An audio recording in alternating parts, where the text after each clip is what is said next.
అందరికీ praise the lord. పరిశుద్ధ గ్రంథముల నుండి ఒక వాక్యాన్ని చదువుకుందాం. కీర్తనల గ్రంథము 122వ కీర్తన 6వ వచనాన్ని చదువుకుందాం. యెరూషలేమా, నిన్ను ప్రేమించువారు వర్ధిల్లెదరు. యెరూషలేము అనగా ఎవరుంటారు? మత్తయి సువార్త 5వ అధ్యాయము 35వ వచనంలో యెరూషలేము అనగా మహారాజు పట్టణము, అనగా రాజులకు రాజు, ప్రభువులకు ప్రభు, మన ప్రభు అయిన యేసు ప్రభువు.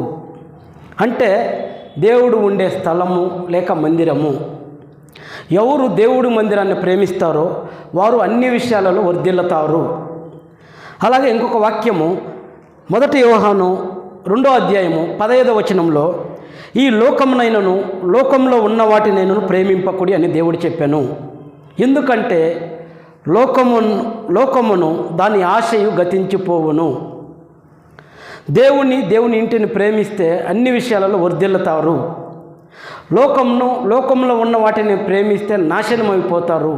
God bless you. ఈ మాటలు దేవుడు దీవించును గాక.